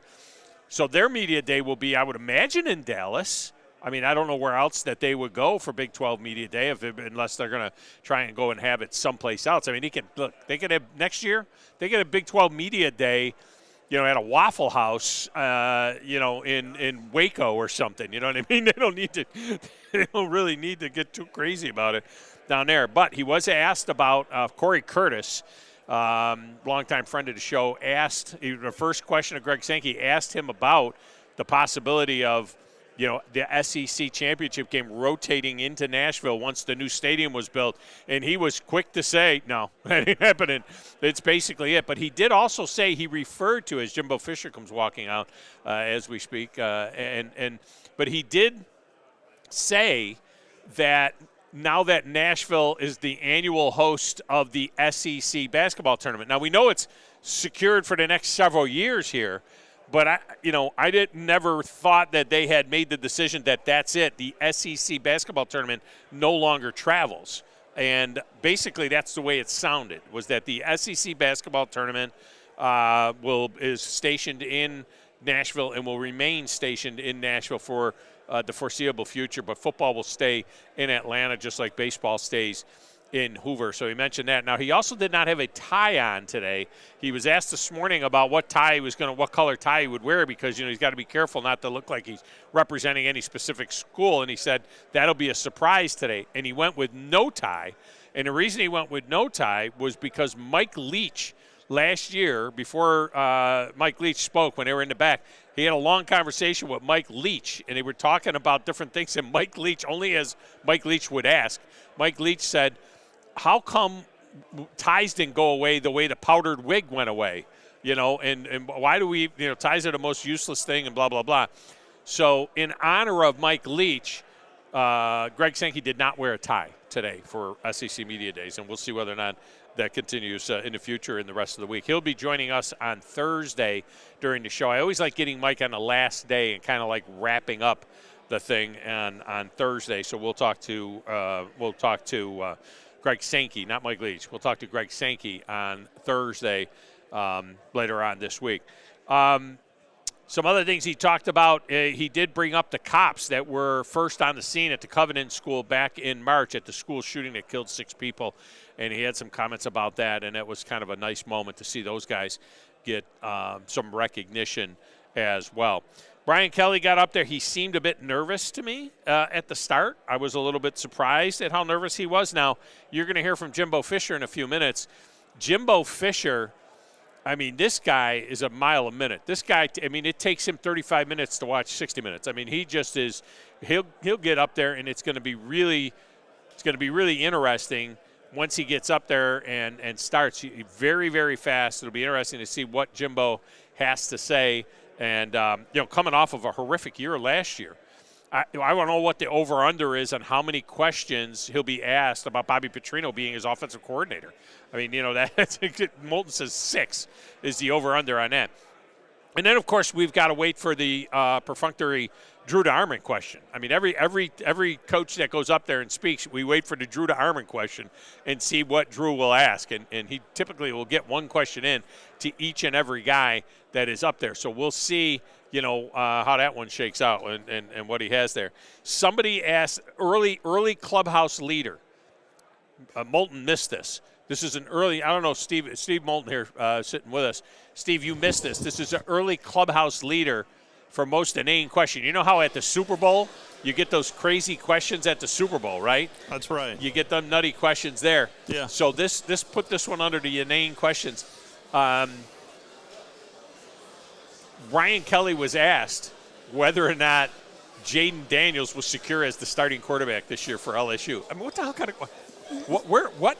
Who's he? Where's he going? It's like, do you feel like you've seen enough out of Jaden Daniels to definitively say that he's the starter? He's first team All SEC probably. But I think as well as I do how Nick Saban want to answer that question. Every job is a competition. He didn't say that last year about Bryce Young. I mean, that was pretty much set. Well, nobody asked him the question. Yeah, because who's going to ask? Is Bryce Young? You feel comfortable with Bryce Young? And then somebody said to him about last year about how competitive they were coming off the bad loss to Tennessee and how good they were, and he said, and you came within a point of beating Alabama. Yeah, and he let it go. I was surprised. He says, and you were within 1 point of beating Alabama. And I'm like, is there anybody that covers the SEC that doesn't know that LSU beat Alabama by 1 point? Was this in the main media room? Yes, or the electronic it's on room? the thing. You got to go back. That's what you need to do. You record everything, right? So you're going to have to get it. The guy is, he was talking about their significant wins during the year and the fact that they were within a point of beating Alabama. Grizz, you heard it, didn't you? Wow. Did you hear him say that? You were within a point of beating Alabama? I don't know if Chris heard it or not. Probably not. He doesn't listen to the show. He doesn't listen to the show. Absolutely not. So he's watching reruns of the Andy Griffith show right now in the studio. He's like, I'm not listening to this crap. They didn't take me, damn it. I got a credential. They didn't take me. We would have taken him. He had 7 dogs to take care of this week. We would have taken him, but he had 7 dogs. That's all I got to say about that. I did talk to Chuck Dunlap, and he said he could bring 6. 6 of the dogs could come. 6 of the 7, not 7. Not 7 dogs. You Yes. can't bring 7 dogs. That's right. Can't get them all credentialed. Not 7. I like the setup. We like Hoover because it's traditional. And as we all know, this is my 20th SEC days in a row. This is not for me. As we all know, you've been doing it for 24 years, yeah. but yes. It's 23. 23 years. 24 for Scott 24 Tyson. for Scott Tyson. Yeah. I've been doing this 24 in a row. He said in a row. That's a good job by him. 20 for me. We love Hoover because it's tradition and all of that. But I got to tell you, this setup I even like better than the Hall of Fame, the College Football Hall of Fame in Atlanta. In terms of Radio Row, we have room to move. Everything's all on the one level. And the meal didn't suck either. Meal was pretty decent. Whew, yeah. Man, the only thing that is out of their control that is affecting a lot of people is the construction. Well, you say it's out of their control. The way you avoid construction in Nashville is don't go to Nashville because there's always construction. I mean, look over our shoulder. We scanned the skyline a little while ago. Crane right there. I mean, that's the number one. It's the state flower is a crane in Nashville, I think. I mean, it's crazy. So for you diehard listeners out there, we are located right next to train tracks. So it does kind of have a little bit of that Woodson feel. Oh, is there trains out there? Right, I didn't even know. Right below us? Right below us, there's some train tracks. Well, I saw Plaster out on the balcony a little while ago, and he was kind of hanging near the thing, and I'm like, don't jump, George. Don't. About the son's health, but also the all effort. Right. Jimbo Fisher coming up, over $12 million, and then Paul Feinbaum. So Jimbo Fisher coming up here from SEC Media Days. I'll talk to you tomorrow. Jimbo can give you details that will blow you for the future. My privilege to introduce Texas A&M's head football coach, Jimbo Fisher. At Bryant Bank, we recognize your time is valuable, and easy, secure access to your finances is essential.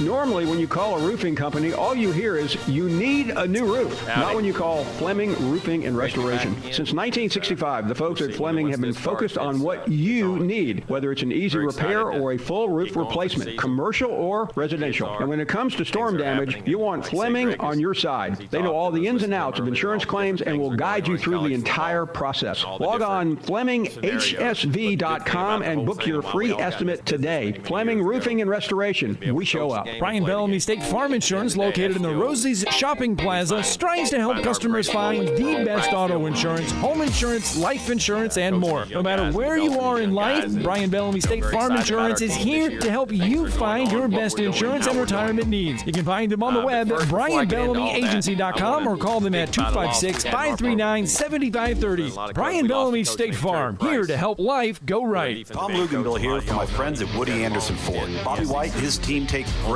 pride in their service department, and you can see it the moment you walk into those beautiful new service lanes. And just like a championship team, they all work together to make sure your experience is second to none, whether you drive a Ford or not. Also, check out the gold certified pre-owned inventory at Woody Anderson Ford for great deals every day. Stop by and see them at Jordan and Sparkman or at Woody Anderson of Madison on Hughes Road, or visit WoodyAndersonFord.com. Tom Abraham here for my friend Brian Hamaker and his team at North Alabama Mortgage. Look, buying a home is the biggest purchase you will make in your life, and it can be a bit intimidating, so you want people that can help walk you through the mortgage process and get you the best deal possible. That's what North Alabama Mortgage does, and they do it in Alabama, Tennessee, and Florida, from first-time purchases to refis, conventional. And the different schools you've had, but I can't reiterate, one of the best human beings I've ever been around, and it was a very tough loss for us, and we're going to greatly be missed, and but he'd be the first one up here to say, hey, get lined up and go play again. And that's the way he played, and that's the way he was as a person. So, but he always be in our thoughts and prayers, and he's an Aggie forever. So, going on from that, like I say, very excited about this season. As we know, everybody's got 1,000 questions on everything that goes on, but we as coaches, we focus on the process of getting our team ready to play and how we got to play. Very excited.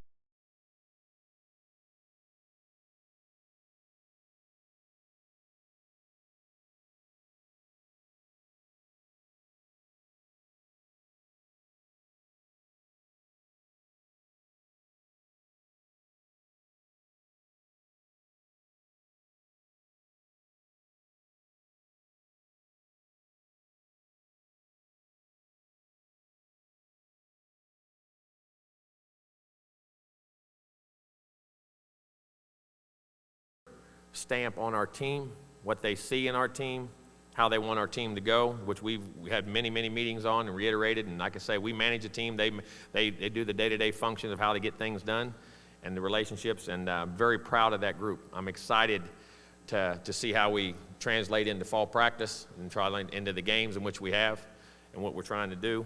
But the experience in which we have, I think last year with some trials and tribulations we had with some injuries and key guys that got out and came back and got back out, I think is benefited with playing a lot of young players. Now you're bringing a lot of those guys back with experience, and I think our two deep probably has as much experience as we've had since we've been here. Feel very confident in that group, and I say some of your problems a year ago can be your strengths this year. But again, those have to translate onto the field and the things that go on. But like that dynamic of where we're at, and I think there's a team with a chip on its shoulder. I think it's a team that has something to prove, and we know that. There's nothing to hide about that, how we got to play. But you can't become outcome-oriented in that. We have to create the habits on a day-to-day basis, and they have to understand the strength is in their unity, but also that their individual responsibility to create a habit for them to be counted upon in the situations in which they're counted upon and allow us to execute in the most critical moments of every game. And say in this league, no matter whether you won 11 games or you won 5 games like we did, there's such a fine line in those games of games you won and games you lost. It's making a few critical plays at a few critical times in the game and finding those inches in which you got to fight, scratch, and claw for each and every play. And then that's how quick it can go from the top to the bottom real quick. And the team that can find that. I like the dynamic of our group to be able to do that this year, but we'll find out. There's no promises, no things. I like the group. I think the way we practice, and you say that, there's a saying I always say, your action speaks so loud I can't hear what you're saying. And your action, whatever you say is one thing, but your actions. And I see that in our attendance, for instance. How you do anything is how you do everything. We had the highest GPA we've ever had as a football team in our last semester. Kids are going to school, going to class, going to study hall, taking those things great. The attendance in the fourth quarter workouts, the effort in them, the practices we had in the spring, the attitude, the demeanor, smile on their face, busting their tails. Man, it was a fun thing to be a part of. And like I say, sometimes when a guy gets hungry, it's fun to watch. And how we're going about our business. As I say, recruiting is going well. We're recruiting a very good class right now. And I always say, people say, what is your culture? What's your dynamic? When you recruit well, your culture is fine. And I say this for one reason. Our players are our best recruiters. Our players are doing the best job. Because as soon as the coaches walk out of the room, the players are going to tell you on this team, they're crazy, that isn't how things are. We want you here, or this is the way things are, and this is the way things are going to be done. Our players have done a tremendous job in that regard too. So it's creating a great atmosphere, it's creating great momentum, and now we just have to translate into playing and finishing off this summer in great condition, great health, and going into fall practice, before August 1st, and get on the field August 2nd, I believe it is, and get going to what we have to do and what we have to achieve. Like I say, we're in the SEC West, which is the best league in ball, and in the SEC in period. Got great schedule coming up. Got great non-conference games. Got great conference games, home and away, which you always do in this league. So we got a lot of challenges. You got to play on the road, and you got to play at home. So we have a lot of things that we have to accept on a weekly basis, then more importantly on a daily basis, to create habits that allow us to fight for the inches and do the things we have to do to be successful in everything we're doing. And what I'm telling you is nothing new. There's no secret to this madness. It's about execution. It's about having a plan for what you want to do, and guys that can do it. Our staff has done a great job. I love our staff right now. DJ Durkin on defense is doing a really good job. Of course, we lost Terry, which was very critical. Elijah Robinson is doing a great job in our D-line group, along with TJ and BGA in our secondary group. And we'll name, and I'll get into it. People will ask me, who's going to be your next coach? We have an idea when we get back, and we'll announce things as we get back and we get right before camp and where we get started and what we're going to do in the transition from in with Terry. Offensively, Bobby's done a great job, fit in very well, been a great staff guy, has done a great job recruiting, has done a great job coaching, fit right in what we're doing. Our staff loves him. Steve Adazio, of course, been with us in the offensive line. I think getting the second year under what we're doing and how we're doing it, and to change some of the things that we're tweaking and turning. He's done a great job on, has great ideas himself. James Coley, been a coordinator, tremendous. Damian Craig's done a great job at receivers. Marquell Blackwell is a running back coach, coming over from Ole Miss, has done a great job. So very excited about that group and ready to go when fall camp starts. So. All right, thank you, Coach. If you have a question, raise your hand. Avery, Kinsey, and Jim have the microphones. We're going to start right here, right in front of you, Coach, about 4 rows back on the aisle. Hey, Jimbo, Colin Wilson with the Action Network. Schematically, are we going to see the pro-style under-center play action or the Bobby Petrino 4-wide power spread? Have you ever watched Bobby? Bobby's a lot of underneath play action.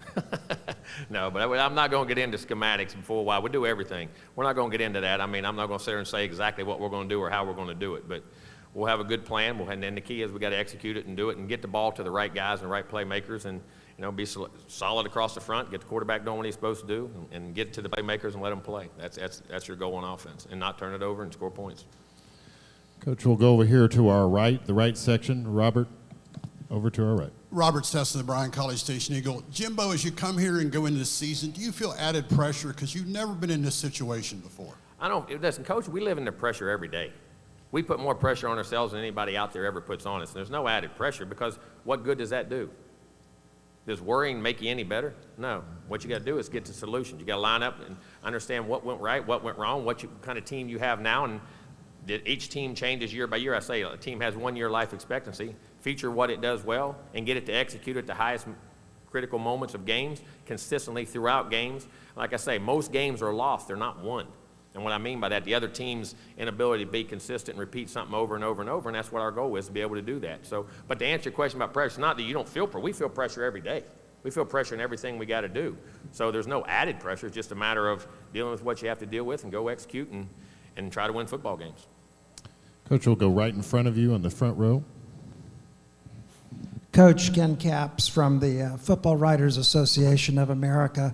I know it's still 1 year away, but give us your thoughts on playing your old rival, Texas, again, either every year or every other year. I think it's great. I think it's great for college football. I think it's great for Texas and Texas A&M. I mean, I think anytime the old rivalries are renewed, I've been in a lot of rivalries, been fortunate to be in college football a long time and be in some of the great rivalries in college football, and this one, A&M and Texas, definitely is a great rivalry. And I think it's great for us, and it's great for them, and it's great for college football in general. And I'm very excited for it to happen.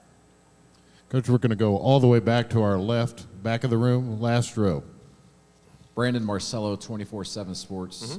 Jimbo, you got several former head coaches on your staff. Bobby Petrino being the latest you've brought in. A lot of very, I guess you could say, very upfront personalities. How do you deal with that in the coaching staff room when a lot of people, I mean, a lot of us, including myself, wonder how that's all going to work out if it gets into a volatile situation? A volatile? Why would it be in a volatile situation? Guys, coach, have you ever been in any staff room that doesn't have arguments or disagreements? Every coaching staff in America has an argument or a disagreement. That's part of it. But no, it's just, I'm the boss, we're the boss, we'll do it at the end of the day. But you listen to everybody's opinion. Everybody can voice their opinion. I want guys with opinion. I want guys who have knowledge. I want guys who make you think. I want guys to create different narratives that brought to the table that can help us. I think it's the best thing you have. And I think that's some of the reasons you hired them, to do different scenarios and different things like that. But as far as that, we all have great respect for each other, and it's been tremendous. We've had great response and haven't had any issues. Coach, we'll go back over to our right-hand side, over by the SEC logo, right over here to your right. Hi, Coach Travis Brown of the Bryan College Station Eagle. You promoted Elijah Robinson a couple years ago to associate head coach, and he's been able to do some. And he's also co-defense coordinator. Co-defense coordinator. He's been able to do some speaking. Why is it important to you for him to have some of those opportunities, and do you see a future head coach in him? Yeah, I do. I think because his growth and maturity and the things he's done and within our program and the respect we have and his understanding the big picture of what we're trying to do and how we do things, and that's the role he's in. And if there's things that I cannot be at or I have to be somewhere with a different obligation within our organization or a family situation, I feel very comfortable. Elijah does a great job with that, and I think he's a bright, up and coming, and when I don't say up and coming, I think he's arrived. I mean, he's done a great job. He's a bright young coach that does a great job for us, and we're very fortunate to have him. Coach, we'll go right here in the middle, left section, second row. Bob. Hey, Jimbo. Bob Holt, Arkansas Democrat. Yes, sir. That. Bobby Petrino, I think this is the first time he's been an assistant since 2002, so he's used to calling plays, being the guy in charge. You've been calling plays probably forever. So what's the dynamic going to be like on game day? Does he have total freedom to call the plays, and kind of how will that work? And is it hard for you to give up, play calling responsibilities? No, there's a lot of things, and you're still involved in what goes on. I'm not going to get into what we're doing, how we're doing it. Again, I'm not trying to avoid anything. I just don't want to you create advantages or narratives out there for what goes on. But listen, Bobby was hired for a reason, and he's a tremendous coach and tremendous guy and a tremendous football mind, tremendous recruiter. He's done a great job recruiting since he's been there, everything he does. And he'll call hopefully he'll call the game. we'll have suggestions on things we do, and whether it's offense, defense, every coach is always involved. It's a more collective thing than people want to give it room for. And then when you get to calling, you get on a roll, you got to have a guy that can do it. And I think Bobby can definitely do that. He does it as well as anybody in college football. I have great respect for him. Me and him we've had a great admiration for each other for a long time, and his knowledge and his production and what he's done. Okay, Coach, we'll go in the section right in front of me in the middle, the red shirt. Okay. Hey, Coach. Andrew Stefaniak, Locked On Aggies. Devon Achane moves on to the next level, and so currently, it's a running back room. A lot of guys who got a handful of carries last year, but not a ton. And then you bring in, of course, true freshman Reuben Owens. I just kind of wanted to hear your thoughts on the room and the outlook for it heading into the season. Very excited for it. I thought they had great springs. I mean, you go back, Amari Daniels, I think, is a very natural runner of the football, does a great job with it. Le'Veon Moss, extremely talented, fast, big, athletic. Both those guys can catch the football. Reuben Owens the same way, fast. And he's added a bunch of weight since he's been there in speed. All those guys have size, they have power. David Bailey's a guy that's come in as a transfer. I mean, guys have been very productive. So, I think it's in the Ernest Crownover at fullback, Jerry Johnson at fullback. But I like our tailback room, I really do. I mean, Le'Veon, Amari, Reuben, those guys are talented. They can be out, they catch the ball out of the backfield, they can run it, they can split out. They have power, speed, and they have breakaway speed. And they're strong. I mean, I think it's a very good room. Again, their production is based off, they were behind Achane in some situations and where he did, but, and we weren't as productive on offense to have the number of at-bat and things we needed a year ago, but those guys can play, and look forward. I think it's a very talented room. Coach, we'll go over to our right along this near aisle. Hey, Coach. Steve Moulton, WZZN. Hope you're doing well. Good. How you doing? I'm good, thank you. During the spring meetings, there was the subject of tampering, and I wanted to ask about tampering. How big of an issue is it, and what are some answers you think surrounding tampering? I think if people tamper, they have to be caught. I mean, but again, it goes back to you have to prove those things too, and it can't be just allegations or rumors. I mean, I think you have concrete evidence, and you try not to. And people say, well, how do you deal with that? I think you got to keep an open line of communication with your players. I think you got to keep a great open line of communication with things that are going on with them and things that are happening with them, and being able to talk with them. And if you catch them, you got to punish them. You got to punish them severely, in my opinion, when you get into those things. And that's, unfortunately, that's a part of college football that is becoming a bigger issue because you don't have to sit now with the transfer portal. So, I mean, those things are out there. But listen, everybody's dealing with them. That's the nature. We navigate it, work with it, communicate, keep an open line, and try to do the best we can. Coach, we'll go over here in front of me on the aisle. Jimbo, Paul Scarbino with the Tennessean. I wanted to ask you about the local kid, Marcel Reed. What are your impressions? I'm sorry, I broke. I couldn't hear what you said. I'm sorry. I wanted to ask you about Marcel Reed. Oh, okay, yes. What your impressions are so far of him? In Really excellent athlete, natural thrower of the football. He looks like it. I mean, that's what they're saying. I mean, I haven't been out there to see. He's just been in. The guys say he's running well, training well. He's gaining weight. He looks big. He's bigger already. I have seen him. He's put on some weight from the weight room and those things. And the guys say he throws it well. So, I mean, we loved him. He was a football, basketball guy and ranked highly in Mr. Football and Basketball in the state of Tennessee, and comes from a coaching background where his dad was a coach a long time, so he gets it. So in my conversation, when I've seen him, it's off the field, through the weight room or by the office, just stop and talk with him, man. He's very happy to be there, and we're happy he's there. I think he has a great upside. I really do. Okay, we'll go back over here to our right-hand middle section. Yeah, Olin Buchanan, Texags. Jimbo, how much did y'all miss Bryce Foster last year, and having him back in the lineup, what kind of impact will that make? I think significant. I mean, and not that there's anything that goes away, but I mean, you went through that whole year as a young center who is very physical, very athletic, very talented. And then we missed him right off the bat. I mean, he was sick the whole camp. We never had him the whole two-a-day camp, or say two-a-day camp. Ain't no two-a-day camp anymore, is it? They still have it, huh? The old August fall camp, from what you have. But when you got him back, he had to get him into shape a little bit, and we still really started playing well. Then he got banged up again, and unfortunately for him, that was one of the things that we had to deal with, which will make us stronger because we had young. Wyckoff did a great job filling in. Matthew did. Now he's went in the portal, but also those other young guys got to play some. But Foster's a very, very talented guy, and also a very intelligent guy, athletic, big, and having that center, as you know, that's your quarterback. That's your second quarterback on the field, and I think the world of him. I expect him to have a great year, and when he does, it makes a huge difference on what we can do on offense, a big difference. Coach will go right in front of me in the second row. Hey, Coach. Mitch Lucas, Kilgore News Herald, and the footballbeat.com. I've gotten a chance to watch Reuben Owens last couple of years at El Campo. But Kilgore in the second round faced Ruben and able to get by him. Special athlete. Yes, sir. I'm wondering if you could talk a little bit about not just Ruben, if you any other freshmen you've got coming in that we might keep an eye on. Well, you know, this class didn't get the hype of the other one did, but I'm going to tell you what, there's some really good players in there. I mean, some offensive linemen, Chase DeSantis and T.J. Shanahan, Tomlinson, those guys. I mean, that group is a really good group. The secondary group, Javon Thomas, Bavian Rogers, Brooks, all those guys in the secondary. The linebacker group did really well up front with D.J. Hicks. I mean, a really talented guy. We didn't have the numbers of guys. We didn't take as many. And then you got Ruben there. Like I said, Marcel's a guy that is under the radar a little bit. And our young receivers. I mean, Tease and Cottrell, two guys that really had good springs. You see them be productive in the spring game and came in. Jaden Platt is another one that's really, really gifted. Big Samu inside is a defensive lineman from out of Houston. I mean, he's 90 pounds. I mean, we're getting him down in weight, but he can move and play, and you got that body in there as a run stopper and the things you got.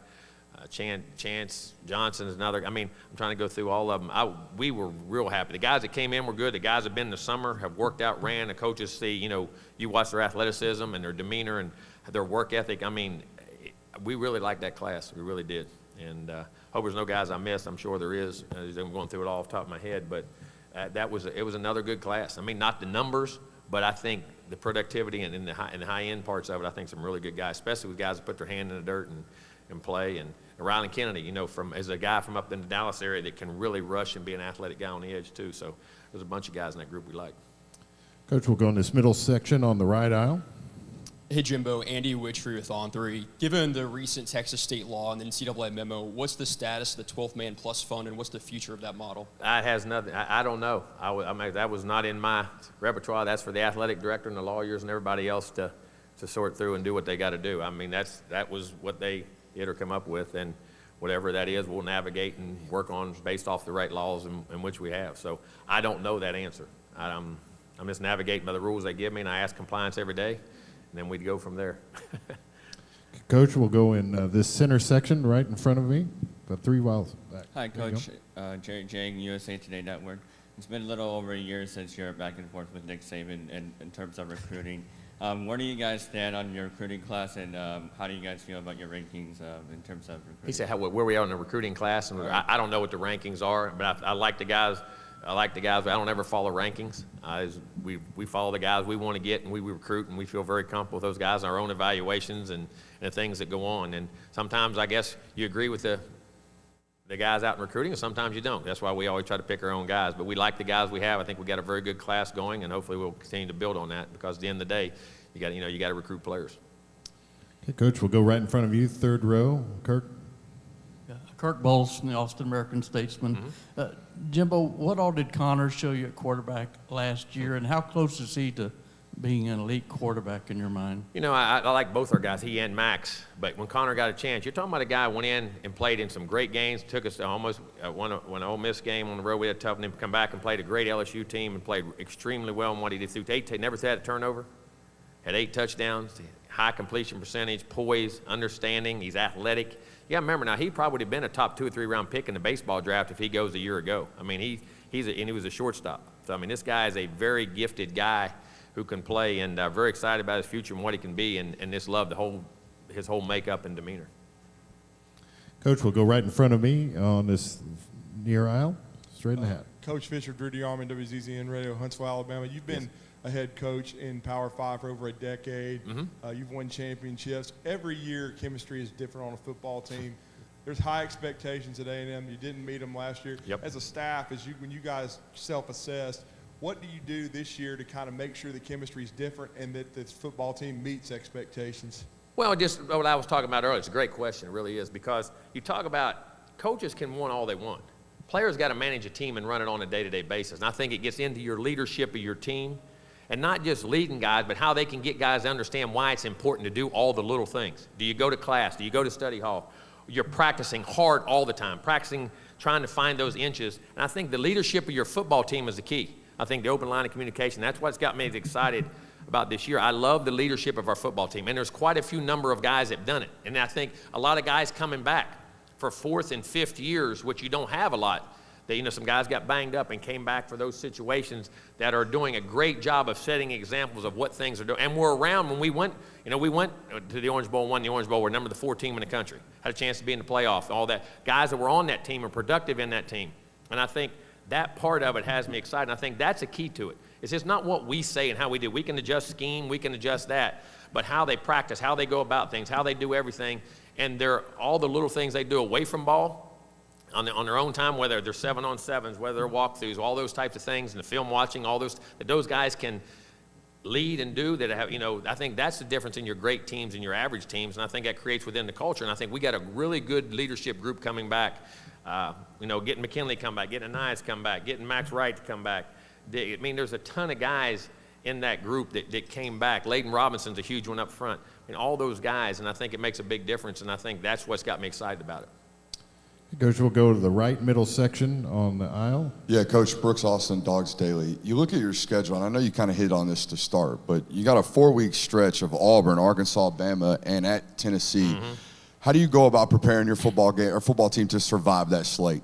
Right now, first of all, is get them conditioned and mentally tough, and how they work, how they do things in the summer, and the attention to detail we've had all year, and then how we practice in the fall to understand and what we have to do on a daily basis, and not get outcome, not worry about going all four. Listen, we have one day today. This is what we have to do, and you got to learn to, the old adage, control what you can control, and everybody says, well, that's just it's not a cliche.